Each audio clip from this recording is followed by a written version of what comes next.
السلام علیکم dear reader and listeners, fiction frenzy novels میں آپ کا ڈھیر سارا ویلکم۔ آج جی آپ لوگوں کے لیے نیو ناول لے کر آئی ہوں جس کے رائٹر ہے زویا علی شاہ، اور یہ چینل ہے زویا علی شاہ کا سیکنڈ چینل ہے، اس پہ وائس اوور ہوا کرے گا۔ اور اگر آپ نے اس چینل کو سبسکرائب نہیں کیا جلدی سے سبسکرائب کر دیں، لائک اینڈ شیئر کریں، اور اپنی رائے کامنٹ باکس میں لازمی دیجیے گا اور بتائیے گا آپ کو یہ ناول کیسا لگا، ٹھیک ہے؟ میرا نام ہدا ماجد ہے اور چلتے ہیں ناول کی طرف، چلیں سٹارٹ کرتے ہیں۔ ماضی۔ Honey honey honey, Saifi Saifi Saifi, honey جیتے گا ہمارا شیر جیتے گا، سیفی جیتے گا، جیتے گا بھائی جیتے گا ہمارا سیفی جیتے گا۔ دونوں طرف ٹیموں کے سپورٹروں کا شور پورے عروج پر تھا۔ دونوں ٹیمیں تگڑی تھی، ریس میں دونوں ایک دوسرے سے کم نہیں تھے۔ ان دونوں کے درمیان پچھلے 5 سال سے ریس چلتی آ رہی تھی۔ ان دونوں کو ہار جیت سے کوئی فرق نہیں پڑتا تھا، مگر ان دونوں کو ایک ساتھ ریس لگانا بے حد پسند تھا۔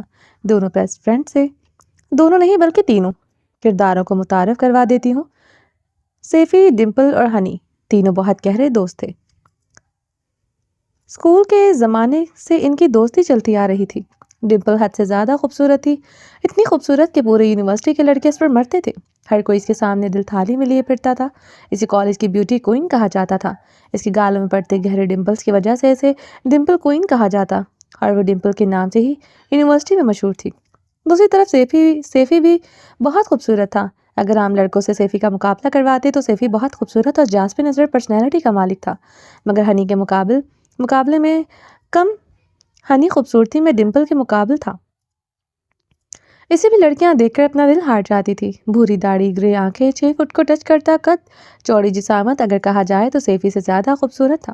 مگر اللہ تعالیٰ انسان کو کسی ایک بہترین چیز سے ضرور نوازتا ہے، جیسے کہ سیفی ایماندار اور مخلص لڑکا تھا، جبکہ اس کے مقابلے میں ہنی ٹرکی اور شوخ طبیعت کا مالک تھا، جو کسی ایک لڑکی کا ہو کر کبھی نہیں رہ سکتا تھا۔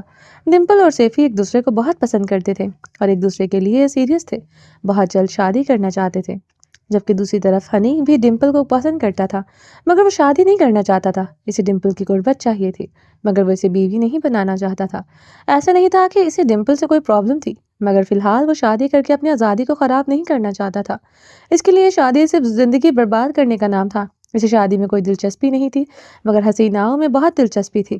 دوسری طرف سیفی تھا، جسے صرف ایک لڑکی سے پیار ہوا اور بے انتہا پیار ہوا، جسے وہ اپنی زندگی میں شامل کرنا چاہتا تھا، جبکہ سیفی کا رشتہ پہلے سے ہی اپنے خاندان میں کزن کے ساتھ طے ہو چکا تھا۔ مگر سیفی تو اپنا دل ڈمپل پر ہار چکا تھا، اور ڈمپل نے بھی اپنے گھر والوں کو بتا دیا تھا کہ وہ بہت پیار کرتی ہے سیفی سے۔ ڈمپل کے ماں باپ کی ڈیتھ ہو چکی تھی، اس لیے اس کی زندگی کچھ خاص آسان نہیں تھی۔ ڈمپل 3 بھائی بہن تھے، 2 بہنیں اور 1 بھائی، جن کو ایک کے تایا نے پال پوس کر بڑا کیا تھا۔ زندگی ہمیشہ سے ہی ڈمپل پر مشکل رہی تھی۔ اسے زندگی میں کبھی ماں باپ کا پیار نہ مل سکا۔ بھائی بھی اپنی لائف میں مصروف تھا۔ ایک بہن تھی جس کا کار حادثے میں ڈیتھ ہو گئی تھی۔ وہ خود کو ہمیشہ اکیلا محسوس کرتی، مگر جب سے سیفی اس کی زندگی میں آیا، ڈمپل کو اپنی زندگی مکمل لگنے لگی تھی۔ وہ کسی بھی صورت سیفی کو کھونا نہیں چاہتی تھی۔ ہنی اس بات سے بخوبی واقف تھا کہ ڈمپل اور سیفی ایک دوسرے کے لیے سیریس ہیں اور انٹرسٹڈ ہیں، اسی لیے وہ کبھی کھل کر تو کچھ نہیں کہتا، مگر مذاق میں وہ کئی بار کہہ چکا تھا کہ اسے ڈمپل بہت پسند ہے، وہ ڈمپل کو ڈیٹ کرنا چاہتا ہے۔ مگر تینوں دوست تھے تو اس لیے ہنی کی بات کو ہمیشہ مذاق میں اڑایا جاتا تھا۔ ہنی کے دل کی بات کوئی نہیں جانتا تھا۔ وقت آہستہ آہستہ گزرتا گیا۔ جب بھی کار کی ریس دونوں کے درمیان ہوتی، ڈمپل ہمیشہ سیفی کو سپورٹ کرتی تھی۔ یہ بات ہنی کو اندر ہی اندر بہت کھلتی تھی۔ جب وہ سیفی کہہ کر دونوں ہاتھ ہوا میں لہراتے ہوئے اسے فلائنگ کسز دیتی تھی تو ہنی کا دل جلتا تھا۔ یونیورسٹی کا آخری دور آن پہنچا تھا۔ ڈمپل ڈرتی تھی کہ کہیں اس کا اور سیفی کا رشتہ یونیورسٹی کے ختم ہوتے ہی ختم نہ ہو جائے۔ اس نے اپنا ڈر کئی بار سیفی کو بتایا تھا۔ سیفی ہر بار اسے تسلی دیتا، وہ کبھی بھی اس کا ساتھ نہیں چھوڑے گا، چاہے نتائج جتنے مرضی برے ہوں۔ کار کی ریس ختم ہو چکی تھی۔ ریس اس بار سیفی نے ہی جیتی تھی۔ ڈمپل خوشی سے سیفی کا ہاتھ تھامے ہوئے کھڑی محبت سے بھری نظروں سے دیکھ رہی تھی، جبکہ ہنی اپنے غصے کو ضبط کیے اندر ہی اندر کھولتا ہوا دونوں کو ایک ساتھ دیکھ رہی تھی۔ سیفی نے آگے بڑھا کر اسے اپنے قریب کیا، کیونکہ سیفی دل سے ہنی کو اپنا دوست مانتا تھا، جبکہ ہنی کی طرف سے ایسا کچھ نہیں تھا۔ اس طرح ایک نفرت کی داستان شروع ہو جاتی ہے جسے ڈمپل اور سیفی بالکل انجان تھے۔ وہ نہیں جانتے تھے کہ جس کو وہ اپنا اتنا گہرا دوست سمجھتے ہیں، اپنا ہر دکھ شیئر کرتے ہیں، وہ آستین کا سانپ نکلے گا۔ یہیں پر ہم انسان کمزور پڑ جاتے ہیں۔ ہم کبھی بھی دوستوں میں چھپے ہوئے دشمنوں کو پہچان ہی نہیں پاتے۔ اور ایک آفت آنے پر ہمیں اس کی بہت بڑی قیمت چکانی پڑے گی۔ ہمیں ارد گرد چکنی نظریں رکھنی چاہیے۔ ہر کسی پر بھروسہ کر لینا بے وقوفی کا عمل ہوتا ہے۔ اگر دوستوں کا لبادہ اوڑھے ہی دشمن گھوم رہے ہیں اور ہم انہیں دوست سمجھ کر اپنا ہر راز بتا دیتے ہیں، وہ ہماری کمزوریاں جاننے کے بعد ہم پر ہی وار کرتے ہیں، اور جب تک ہم ہوش میں آتے ہیں، جب تک سب کچھ لٹ چکا ہوتا ہے۔ ایسا نہیں کہ ہر دوست دشمن ہوتا ہے، مگر ہر دشمن کو خود کو دوست ہی ثابت کرتا ہے۔ اپنی نظروں کو تیز کرتے ہوئے دوست اور دشمن کی پہچان بروقت کرنا سیکھیں۔ ہیلو زمل ڈارلنگ، کیا الٹا لیٹ کر ہمارے بچے کا سانس بند کرنا چاہتی ہو؟ وہ روم کے اندر داخل ہوتے ہی دروازہ بند کرتا ہوا بغیر بات کو ترتیب دیے من موجی انداز سے بولا۔ زمل جو الٹی لیٹ کر خالی نظروں سے تکیے کو دیکھ رہی تھی، چونکہ چونک کر ازلان کی آواز سنتے ہی بیڈ پر بیٹھ گئی۔ تم؟ گھور کر چلائی جیسے اس نے کوئی جن دیکھ لیا ہو۔ اللہ کی پناہ زمل، جتنا زور سے تم چیخی ہو میرا کلیجہ ابھی باہر آ جانا تھا۔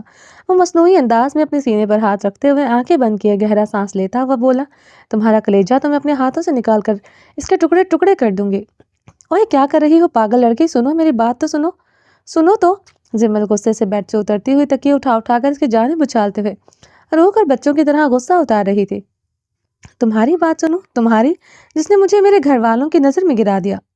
اتنے پڑھے لکھے وکیل ہو کر اتنے بے وقوف ہو، مجھے اندازہ تک نہیں تھا۔ وہ بیڈ سے اترتی ہوئی تیز رفتاری سے اس کے پاس آئی اور گریبان سے پکڑ کر جھنجھوڑتے ہوئے آنکھوں میں آنکھیں ڈال کر بول رہی تھی، تمہیں ذرا نالج نہیں ہے کہ پریگننٹ لڑکیاں اس طرح بھاگتی نہیں؟ اگر میرے بچے کو کچھ ہو گیا تو دیکھ لینا، وہ دانت نکال رہا تھا۔ بے شرم انسان، بچے کو تو بعد میں کچھ ہوگا، پہلے تو میں تمہاری جان لے لوں گی۔ وہ نازک سے ہاتھوں سے اس کا گلا دبا رہی تھی۔ ڈارلنگ کیا ہو گیا ہے؟ ایسا کون سا میں نے انوکھا کام کر دیا جو تم اتنی خفا ہو رہی ہو؟ دنیا میں ہر روز ہزاروں لوگ ماں باپ بنتے ہیں، تمہیں تو اللہ کا شکر ادا کرنا چاہیے ہم اتنی جلدی ماں باپ بننے والے ہیں۔ اس کے دونوں ہاتھوں کو تھام کر حصار میں قید کیے اس کی جھٹپٹاہٹ کو روکے کھڑا تھا۔ تمہیں اندازہ بھی ہے کہ میرے ساتھ کیا ہوا ہے؟ مگر تم تو مرد ہو، تمہیں کیا فرق پڑتا ہے؟ انسلٹ تو میری ہوئی۔ تم تو اتنے بے شرم ہو کہ میرے سامنے شرمندہ ہونے کے بجائے دانت نکال رہے ہو۔ اس کے پیٹ میں کوہنی مارتے ہوئے سے دور ہوئی تھی۔ وہ درد سے پیٹ پر ہاتھ رکھے ہوئے آنکھیں بند کر کے سی سی کی آواز سے نکال رہا تھا، کتنی ظالم ہو یار، کیا مجھے مار کر بیوہ ہونے کا ارادہ ہے؟ اب تو میں باپ بننے والا ہوں، اب تو تمہیں میری زندگی کے لیے دعائیں کرنی چاہیے۔ ازلان تم چلے جاؤ، مجھے تم پر اتنا غصہ آ رہا ہے کہ قسم سے میں تمہارا سر پھاڑ دوں گی۔ زمل یار ہائپر مت ہو، میری بات تو سنو۔ اسے شدید غصے میں دیکھ کر ازلان نے اپنا بیہیویئر نارمل کیا۔ زمل سچ مچ صدمے میں تھی، مگر ازلان بالکل نارمل تھا، اس کے لیے کوئی بڑی بات نہیں تھی۔ زمل میں ہوں تمہارے ساتھ، کیا ہو گیا ہے تمہیں؟ مجھ پر اتنا بھروسہ نہیں ہے؟ بھروسہ کرنے کا نتیجہ بھی دیکھ لیا ہے۔ کسی کو میرے نکاح کے بارے میں نہیں پتا، لوگ سمجھیں گے کہ میں پتہ نہیں کہاں منہ کالا کروا کے آئی ہوں، اور ہمارے بچے کو لوگ ناجائز بولیں گے۔ زمل آج تو یہ بات بول دی، دوبارہ مت بولنا۔ کوئی کہہ کر تو دیکھے، میں ابھی زندہ ہوں، یہ بچہ میرا ہے۔ جب میں ایکسیپٹ کرنے کے لیے تیار ہوں تو سب کو بتانے کے لیے تیار ہوں، تو تم نے یہ کہنے کی جرات کیسے کی؟ ہنستے ہوئے چہرے پر ایک دم غصے کی شدت سے نسیں ابھرنے لگی تھی۔ کون یقین کرے گا؟ کس کو بتاؤ گے کہ ہمارا نکاح ہو چکا ہے؟ کیا کوئی ہماری بات کو سمجھے گا؟ کوئی ہمارے رشتے کو عزت کی نگاہ سے دیکھے گا؟ وہ چلائی، باہر میں جائیں سب، مجھے فرق نہیں پڑتا کہ کون کیا سوچتا ہے، اسی لیے مجھے ہمارے معاشرے سے سوچ سے نفرت ہے۔ چھوٹی سی چیز کو اتنا بڑا تماشا بنا دیتے ہیں۔ یہاں نکاح ہو چکا ہے، میں تمہارے ساتھ سنسیئر ہوں، تو پرابلم کہاں ہے؟ مجھے تو یہ بات سمجھ نہیں آ رہی مسٹر ازلان، معاشرہ تمہاری سوچ سے نہیں چلتا، یہاں کے لوگ ایسے ہی ہیں۔ اگر آپ کو ہی پرابلم ہے ہمارے کلچر سے، تو پھر آپ کو کسی یورپین لڑکی سے شادی کرنی چاہیے تھی جو آپ کی امیدوں کو، آپ کے نیچر کو انڈرسٹینڈ کرتی۔ زمل بات کو غلط رنگ مت دو، ہمارے اسلام میں نکاح کی کیا اہمیت ہے تمہیں اس بات کا نہیں پتا؟ ہمارے درمیان جو کچھ ہوا وہ اسلام کے لحاظ سے کہیں غلط نہیں ہے، کوئی گناہ نہیں، جانتی ہو مسٹر ازلان ورک، ہمیں اسی کلچر کے ساتھ رہنا ہے، اسی معاشرے میں جینا ہے، تو پھر یہاں پر عزت سے زندگی جینے کے کچھ اصول ہیں جن کو ہمیں فالو کرنا پڑتا ہے۔ ابھی میری رخصتی نہیں ہوئی، کوئی میرے نکاح کے بارے میں نہیں جانتا، تو یہ پریگننسی کی خبر سن کر سب تالیاں بجاتے ہوئے مجھے بددعائیاں دینے آ جائیں گے۔ نہیں مسٹر ازلان، جو بھی سنے گا مجھ پر تھوکے گا، لانتے ہی بھیجے گا۔ لوگوں کو چھوڑو، میں اپنے بھائی کے لیے کس قدر شرمندگی کا باعث ہوں میں تمہیں لفظوں میں بیان کر کے بتا نہیں سکتی۔ وہ ہچکیوں کے ساتھ رو رہی تھی۔ ازلان بار بار اس کا ہاتھ پکڑنے کی کوشش کر رہا تھا تاکہ اسے تھوڑا ریلیکس کر سکے، مگر وہ جھٹک کر دور کرتے ہوئے مسلسل اپنا درد بیان کر رہی تھی۔ وہ بھائی جو ہمیشہ مجھے پیار کی نظروں سے دیکھتا تھا، میری چھوٹی سی تکلیف پر جو تڑپ جاتا تھا، آج اگر میں اس کا بس چلتا تو وہ مجھے زندہ گاڑ دیتا۔ اب گھر چھوڑ کر چلے گئے ہیں، 2 دن سے گھر نہیں آئے۔ بابا کو ابھی تک پتا نہیں کہ ان کی بیٹی نے کیا گل کھلایا ہے۔ اماں مسلسل روئی جا رہی ہیں۔ اماں نے مجھ پر ہاتھ اٹھایا، اور تمہیں یہ سب کچھ نارمل لگ رہا ہے کیونکہ تم ازلان ہو، اور ازلان کے لیے سب کچھ نارمل ہی ہوتا ہے۔ اف، مجھے سمجھ نہیں آ رہی کہ اب مجھے کیا کرنا چاہیے۔ میں خودکشی کر لوں، مر جاؤں، یا اس بات کا کوئی اور حل ہے؟ ازلان اکتا گیا تھا، اسے سمجھ نہیں آ رہی تھی کہ اب اس مسئلے کا کیا حل ہے۔ اسے اب بھی لگ رہا تھا یہ لوگ مسئلے کو ضرورت سے زیادہ کھینچ رہے ہیں۔ خودکشی تو مجھے کرنی چاہیے جس کے پاس لوگوں کے سوالوں کا جواب نہیں، مگر یہاں تو تم ہی کمزور پڑ کے خودکشی کرنے والے ہو۔ زمل، تم چاہتی کیا ہو؟ اگر میں نے کہا کہ میں ہوں تمہارے ساتھ، تمہاری سپورٹ کے لیے، میں سب سے بات کر لوں گا۔ اس بات کو بھی تم نے اگنور کر دیا۔ وجدان بھائی نے کہا کہ وہ سب ہینڈل کر لیں گے۔ پھپھو جان سے میری بات ہو چکی ہے، میں نے معافی بھی مانگی ہے، اور بتاؤ میں کیا کروں؟ جو کہو میں کرنے کو تیار ہوں یار، یہ میرا بچہ ہے اور تم بھی میری ہو۔ ہمیشہ تم دونوں کی حفاظت کے لیے ہمیشہ ساتھ رہوں گا۔ زمین پر گھٹنوں کے بل بیٹھتے ہوئے پیٹ پر لب رکھ کر گہرا لمس چھوڑا۔ کیوں اتنی بدگمان ہو گئی ہو؟ ٹھیک ہے یار، اگر غلطی تو غلطی ہی صحیح، اب ہو گئی ہے تو کیا کروں؟ کہہ تو رہا ہوں سب کچھ ٹھیک کر دوں گا۔ زمل خاموش ہو گئی۔ وہ زمل کے اس طرح رونے سے بہت پریشان ہو چکا تھا۔ زمل نے ازلان کو خود سے دور نہیں کیا تھا۔ وہ کافی دیر زمل کے پیٹ پر لب رکھے کمر پر ہاتھ باندھے فرش پر بیٹھا رہا۔ زمل، اب کیا تم الٹیاں کرو گی؟ مطلب؟ پریگننسی کے بعد لڑکیوں کو وومٹنگ ہوتی ہے، تمہیں بھی ہوگی۔ مجھے کیا پتا؟ وہ شرم سے لال ہوتے ہوئے بولی۔ یہ کیا بات ہوئی یار، تمہیں نالج ہونی چاہیے، لڑکیوں کو سب پتا ہوتا ہے۔ ازلان کھڑا ہوا، ایک بار پھر سے مذاق کے موڈ میں آ چکا تھا۔ ازلان کے لیے سیریس رہنا بہت مشکل کام تھا جسے وہ زیادہ دیر نبھا نہیں سکتا تھا۔ جو بندہ ایسے سچویشن میں مسکرا سکتا، سوچو وہ کتنا مزاحیہ ہوگا۔ بتاؤ زمل، تمہیں کیوں نہیں پتا کہ تمہیں وامٹنگ ہوگی یا نہیں؟ تجسس بھری نگاہ سے دیکھتے ہوئے دونوں ہاتھ اس کی کمر کے پیچھے باندھے کھڑا تھا۔ اگر کچھ پلاننگ ہوتی تو ضرور پتا ہوتا۔ یہ جی تم نے میرے سر پر بم پھوڑا ہے، مجھے کیا پتا کہ کب کیا ہوتا ہے۔ اب جب جو ہوگا تم بھی دیکھتے جانا، اور میں بھی دیکھتی جاؤں گی۔ وہ غصے سے ازلان کو گھورتے ہوئے دیکھ رہی تھی۔ ایسے تو مت کہو یار، کتنا پیار کیا ہے میں نے تمہیں۔ ہماری ویڈنگ نائٹ پر اس اسپیشل مومنٹ کی وجہ سے ہمارا اسپیشل بچہ اس دنیا میں آنے والا ہے۔ میں کتنا فاسٹ ہوں یار، تمہیں تو خوش ہونا چاہیے، مجھے انعام دینا چاہیے۔ میرے خیال سے تو آپ گلا دبا کر جان لے لینی چاہیے۔ اس کی مسکری باتوں پر زمل کو غصہ آ رہا تھا۔ یہ بندہ اتنی ٹینشن میں کیسے دانت نکال رہا ہے؟ بہت سوال جواب کر لیے، اب تم جاؤ، اس سے پہلے کہ اماں کو مزید غصہ چڑھے اور وہ آ کر ایک بار پھر میرا چہرہ تھپڑوں سے لال کر دیں۔ جاؤ یہاں سے۔ چلا جاؤں گا یار، جانے سے پہلے ایک کس ہی دے دو۔ میرا دماغ خراب مت کرو ازلان، یہ کس کا ہی نتیجہ ہے جو آج میں بھگت رہی ہوں۔ جو نتیجہ بھگتنا تھا بھگت لیا، اب کون سا اس بیبی کے ساتھ ایک اور بیبی بن جانا ہے جو تم اتنی ٹینشن میں ہو؟ وہ بے باکی سے بولا۔ ازلان، وہ زور زور سے چلائی۔ اچھا جا رہا ہوں، ہائپر مت ہو، جا رہا ہوں زمل، مگر مذاق سے ہٹ کر ایک بات یاد رکھنا، مجھے تمہارے اور اپنے بچے کی بہت فکر ہے۔ ہاں یار، میں ہوں ایسے نیچر کا مالک، مجھے یہ سب کچھ سمجھ میں نہیں آتا، یہاں کا کلچر سمجھ میں نہیں آتا، مگر ایک چیز ہے جو بہت اچھی طرح سے سمجھ آتی ہے، وہ ہے رشتوں سے پیار۔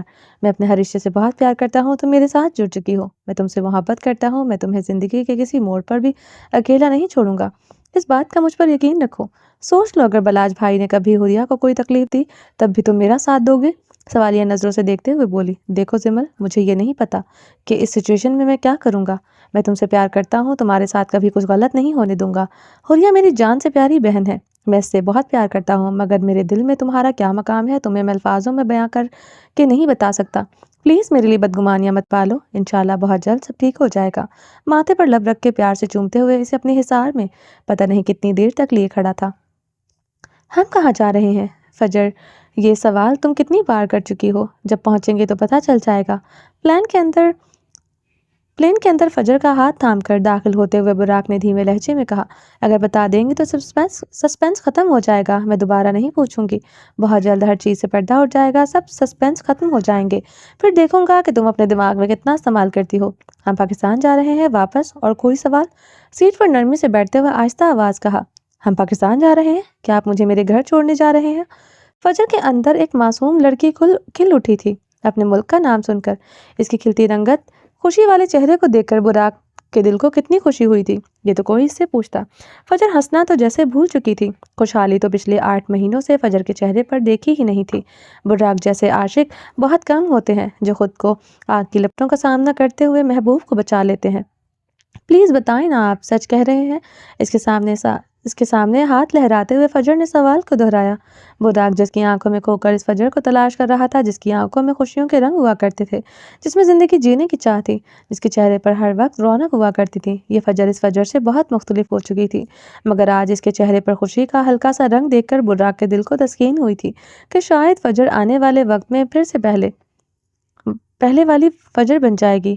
ہاں سچ کہہ رہا ہوں، ہم پاکستان جا رہے ہیں، کوئی ہوشیاری مت کرنا، تمہاری ذرا سی ہوشیاری اور میں تمہیں چلتے پلین سے اٹھا کر نیچے پھینک دوں گا، ساتھ میں پیراشوٹ بھی دے دیجیے گا تاکہ میں آسانی سے لینڈ کر سکوں، نظر گھماتی ہوئی بولی۔ براق کے لبوں پر ہلکی سی مسکراہٹ پھیل گئی، یہ دیکھ کر کہ اس فجر رانی کو خود پر اتنا یقین ہے کہ اگر اسے پیراشوٹ دے دیا جائے تو وہ آرام سے لینڈ کر لے گی۔ براق نے پرسکون ہو کر گہری سانس لیتے ہوئے سر سیٹ سے ٹکا لیا۔ اس نے مطمئن انداز سے سکون کا سانس لیا، اسے یقین ہو گیا تھا کہ اب اس کی بیوی ہر خطرے سے لڑنے کے لیے تیار ہے۔ پتہ نہیں مجھے بھائی، بابا، امی، منت آپی سب سے ملنے کا موقع ملے گا بھی یا نہیں، یا کوئی مجھے یاد بھی کرتا ہوگا یا نہیں۔ ہاتھوں کو مروڑتے ہوئے خود سے سوال کرتے خود کے ہی جواب دے رہی تھی۔ کرتے ہوں گے یاد، کیوں نہیں کرتے ہوں گے، وہ میرے اپنے ہیں، میں بھی تو ان کو یاد کرتی ہوں۔ کیا گھر والے مجھے ایکسیپٹ کریں گے؟ ایکسیپٹ تو تب کریں گے جب یہ مجھے اپنی قید سے نکلنے دیں گے۔ ایک نظر ٹیک لگا کر آنکھیں بند کیے ہوئے براق پر ڈالتے ہوئے افسردہ سا منہ بنا لیا تھا۔ اس کے دماغ میں طوفان کی طرح خیالات آ جا رہے تھے۔ اتنا دماغ کو مت گھماؤ کہ دماغ پر زور ڈھیلے ہو جائے، کہ پرزے ڈھیلے ہو جائیں۔ جس کام کا جو ٹائم مقرر ہوتا ہے اسی وقت پر وہ کام ہوتا ہے، تمہارے چاہنے سے کچھ بھی نہیں بدل سکتا۔ کیوں فضول میں دماغ کو کڑے امتحان سے گزار رہی ہو؟ براق کی آواز پر فجر نے چونک کر براق کی جانب دیکھا، جو آنکھیں بند کیے سیٹ سے ٹیک لگائے ہوا تھا۔ وہ کب سے اسی پوزیشن میں تھا، فجر کو لگا شاید سو گیا ہے۔ وہ نجومی کا چچا آنکھیں بند کر کے ٹیک لگائے ہوئے تھا، مگر اسے سب پتا تھا کہ فجر اسے دیکھ رہی ہے اور فجر اپنے گھر والوں کے بارے میں سوچ رہی ہے۔ پتا ہے، میرے سوچنے سے کچھ نہیں ہو سکتا، کیا اب کیا سوچ پر بھی آپ پہرے لگا دیں گے؟ میرا بس ہوتا تو تمہاری سوچ پر بھی پہرے لگا دیتا، تمہاری سوچوں میں بھی میں ہوتا، تمہارے خیالوں میں بھی میں ہوتا، تمہارا اظہار بھی میں ہوتا، تمہارا ظاہر بھی میں ہوتا، تمہارا باطن بھی میں ہوتا۔ مگر فجر رانی، حقیقت تو یہ ہے کہ میرے چاہنے سے بھی کچھ نہیں ہوتا۔ گرے آنکھوں سے دلکش انداز سے مسکراتے ہوئے اسے دیکھ کر بولا۔ فجر کی نظریں اس پر ٹہر گئیں۔ دشمن جہاں دشمن ہو کر بھی اتنا خوبصورت تھا کہ نہ چاہتے ہوئے بھی فجر کی نظریں اس پر رک جاتی تھی۔ فجر اس کو دیکھنا تک نہیں چاہتی تھی، نظریں زبردست بغاوت کر کے ہمیشہ اس پر جا کر رک جاتی تھی۔ مقابل کی خوبصورتی فجر کو میگنیٹ کی طرح اپنی طرف اٹریکٹ کرتی تھی۔ اس نے فجر کے ساتھ ایسا سلوک نہ کیا ہوتا تو فجر کے دل پر راج کرتا۔ وہ نہیں بھول سکتی تھی جو کچھ اس نے فجر کے ساتھ کیا تھا، چاہ کر بھی وہ رات نہیں بھول سکتی تھی جب اس نے فجر کو بیلٹوں کے ساتھ وحشیوں کی طرح مارا تھا۔ فجر نہیں بھول سکتی تھی جب اس نے اس کی کمسن وجود کو کانٹوں پر گھسیٹتے ہوئے پاکیزگی کا ثبوت مانگا تھا۔ یہ شخص چاہے سونے کا بھی ہو جائے، فجر اسے کبھی معاف کرنے کو تیار ہی نہیں تھی۔ کچھ دیر نظریں اس پر سٹل کیے ہوئے فجر کو احساس ہوا کہ اس کی آنکھوں میں کھو رہی ہے۔ اس کی گرے آنکھوں میں بہت گہرائی تھی جس کو دیکھ کر اکثر فجر کھو جایا کرتی تھی۔ سر کو جھٹکتے ہوئے اس نے نظریں ہٹا لی۔ براق کے لب مسکرائے تھے، جانتا تھا کہ اس کے عشق کی آتش میں فجر جل رہی ہے، مگر نفرت کی دیوار اسے آگے بڑھنے سے نہیں دیتی۔ وہ اپنی جگہ پر بالکل صحیح تھی۔ اس بات کو براق دل سے تسلیم کرتا تھا۔ ہاتھ اس کی کمر کے پیچھے سے لے جاتے ہوئے اس کی کمر پر رکھے فجر نے چونک کر براق کی جانب دیکھا۔ کم سے کم پلین میں تو انسانوں کی طرح بیٹھ جائیں، یہاں پر تو میرا تماشا نہ بنائیں۔ فجر رانی، میرے خیال سے انسان ہی پلین میں اس انداز سے بیٹھتے ہیں، جانوروں کو تو میں نے آج تک نہیں دیکھا کہ پلین میں بیٹھ کر رومانس کر رہے ہوں۔ ویسے میں نوٹ کر رہا ہوں آج کل تمہاری زبان کچھ زیادہ چلنے لگی ہے، کاٹ دیجیے، بند ہو جائے گی۔ آپ کے پاس تو آپشن ہے، جب چاہیں زبان کاٹ سکتے ہیں۔ آئیڈیا اچھا ہے، پاکستان پہنچ کر ضرور اس پر عمل کرنا چاہوں گا۔ ہلکا سا کھسکتی ہوئی وہ اس سے تھوڑا دور ہوئی تھی۔ آرام سے بیٹھی رہو ورنہ اٹھا کر گود میں بٹھا لوں گا۔ اسے کمر سے کھینچتے ہوئے واپس اپنے قریب کر چکا تھا، پہلے سے زیادہ قریب۔ گھر میں یہ سب کرتے ہوئے آئے ہیں، تھک نہیں جاتے آپ؟ وہ سرگوشی میں دانتوں کو پیستے ہوئے بولی۔ میرا موڈ کس کرنے کا ہو رہا ہے؟ تم چونچ بند کر کے بیٹھو گی یا پھر میں اپنے موڈ کو عملی جامہ پہناتے ہوئے تمہاری پنکھڑیوں کو قید کر لوں؟ دھمکی آمیز نگاہوں سے گھورتے ہوئے سرگوشی میں کہا۔ فجر کی بولتی پوری طرح سے شٹ اپ ہو چکی تھی۔ اس کے بعد فجر کی کوئی آواز نہیں آئی، حالانکہ کمر پر رکھے ہوئے براق کے ہاتھ چھوٹی چھوٹی سی منمانیاں کرتے جا رہے تھے، مگر فجر سے زیادہ اس سے پنگا لینے کے بارے میں سوچ نہیں سکتی تھی۔ اس بندے کا کوئی بھروسہ نہیں تھا، جب اس کی کھوپڑی گھوم جائے تو یہ کبھی بھی کہیں بھی کچھ بھی کر سکتا ہے، اتنا تو وہ براق کو جان چکی تھی۔ ماضی، پلیز ابا جی، آپ میری بات سمجھنے کی کوشش کریں کہ میں شادی نہیں کر سکتا۔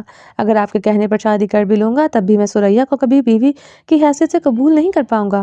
آصف، تم میرے صبر کا امتحان لے رہے ہو۔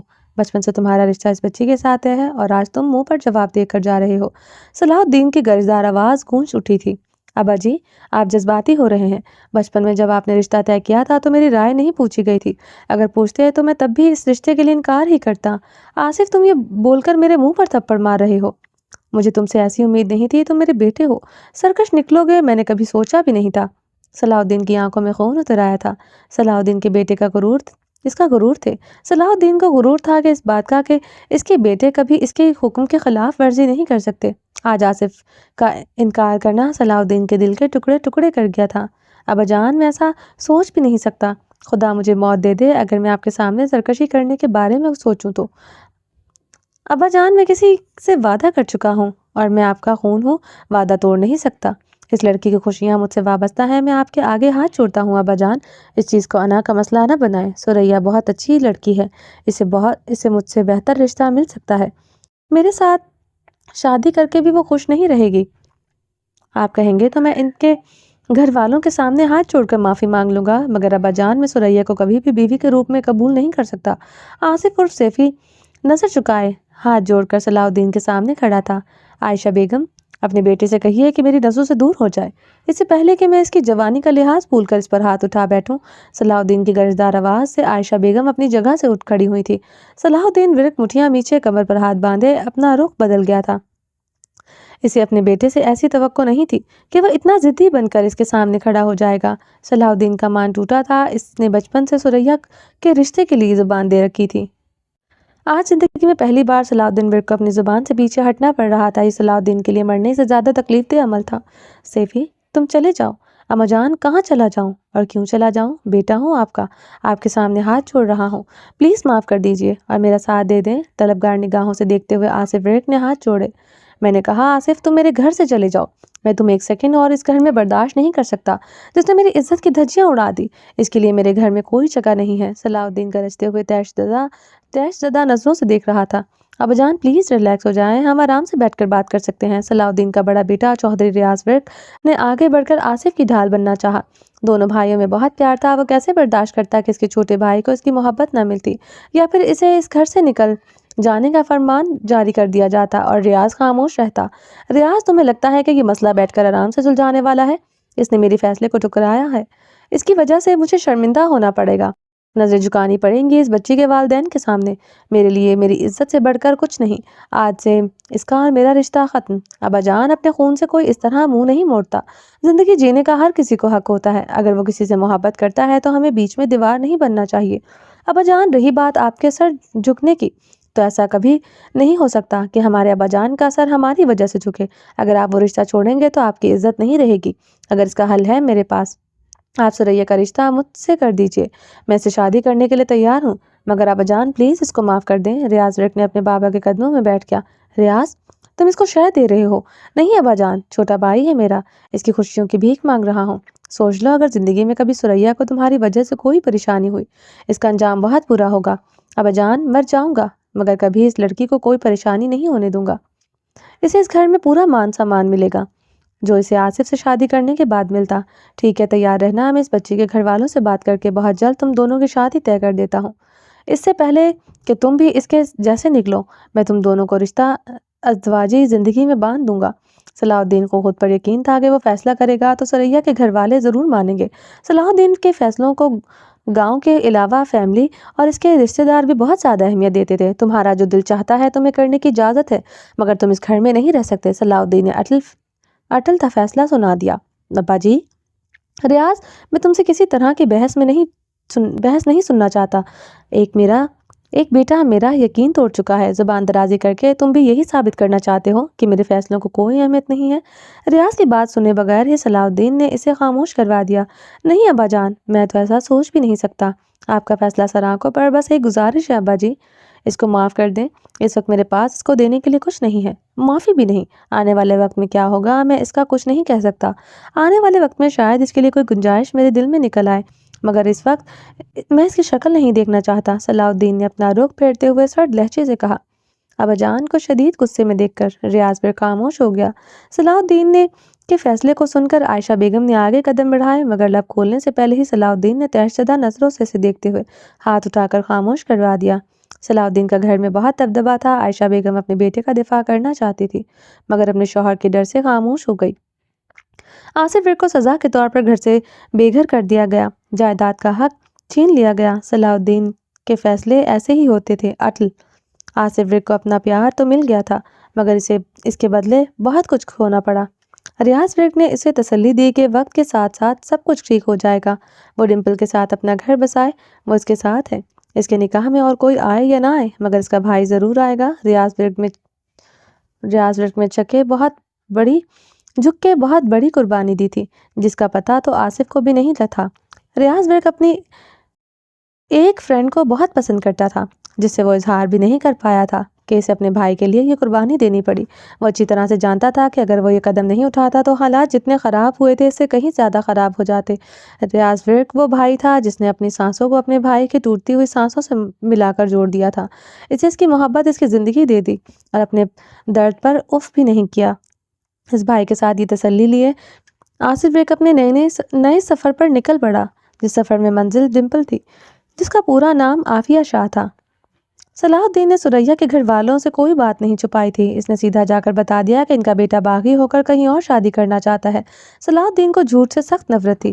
اس نے کبھی بھی اپنی آن بان رکھنے کے لیے جھوٹ کا سہارا نہیں لیا تھا۔ آج بھی اس نے اپنے بیٹے کی سچائی کھلے دل سے بتا دی تھی کہ اس کا بیٹا اس کے بس میں نہیں ہے۔ وہ لوگ ناراض ہوئے تھے، ان کو دکھ ہوا تھا کہ اس بات کا کہ ان کی بیٹی کا رشتہ بچپن سے آصف کے ساتھ طے تھا اور آج شادی کے قریب آ کر ان کی بیٹی کی تذلیل کی گئی ہے۔ مگر صلاح الدین نے سمجھانے پر وہ لوگ اس بات پر راضی ہو گئے کہ وہ اپنی بیٹی کا رشتہ چوہدری ریاض ورک کے ساتھ کر دیا گیا۔ اگلے مہینے کی 29 تاریخ کو نکاح کی تاریخ بھی دے دی گئی۔ نکاح کے ساتھ ہی رخصتی کرنے کا مطالبہ صلاح الدین کر چکا تھا۔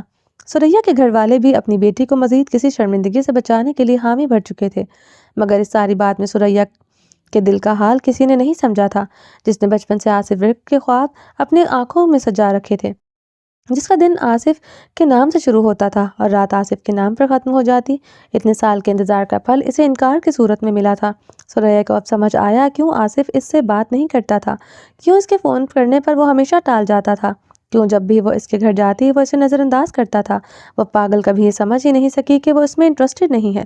سریا کا دل بری طرح سے ٹوٹ گیا تھا۔ ماں باپ کی خوشی کے لیے اس نے چوہدری ریاض ورک کا رشتہ قبول تو کر لیا تھا، مگر اپنے دل سے آصف ورک کو نکال نہیں سکی تھی۔ محبت وہ جذبہ وہ جو نہ زبردستی بنایا جا سکتا ہے نہ زبردستی ختم کیا جا سکتا ہے۔ محبت ایک بار جڑیں پکڑ لے تو اس کو کاٹنا ناممکن ہو جاتا ہے۔ ایسا نہیں تھا کہ ریاض ورک میں کوئی برائی تھی، وہ بہت خوبصورت تھا۔ وہ کسی بھی لحاظ سے آصف ورک سے کم نہیں تھا، نہ خوبصورتی کے لحاظ سے، نہ ہی روپیہ پیسے کے حساب سے، بلکہ ریاض ورک گھر کا بڑا بیٹا تھا تو اس کا مقام آصف سے زیادہ بڑا تھا۔ مگر اس سب کے باوجود سریا نے اپنے دل کی سیج پر صرف آصف کا نام لکھا تھا۔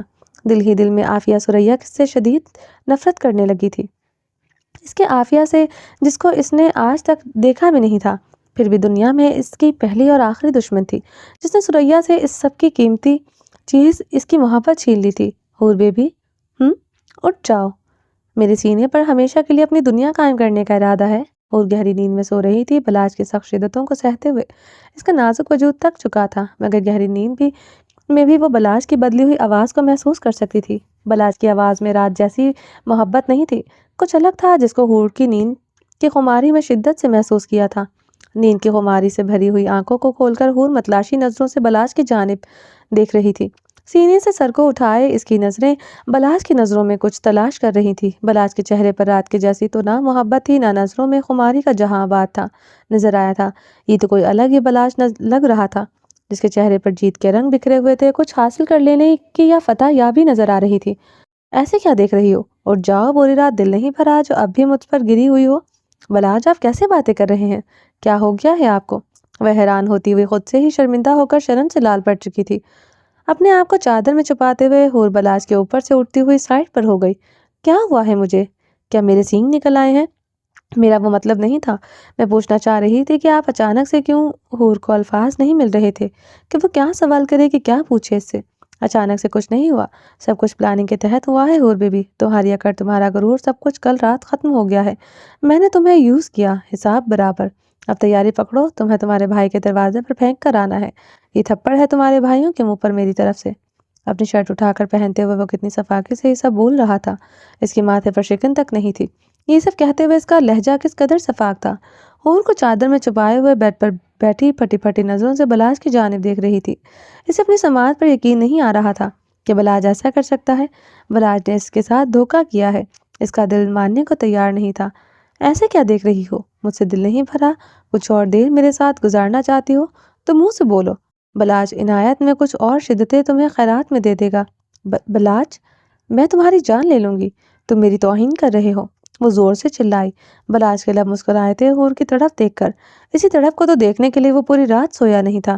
وہ اپنی جگہ سے چادر میں لپٹی ہوئی اٹھ کر شرٹ کے بٹن بند کرتے ہوئے بیڈ کے پاس کھڑے بلاج کا گریبان پکڑتے ہوئے آپے سے باہر ہونے لگی تھی۔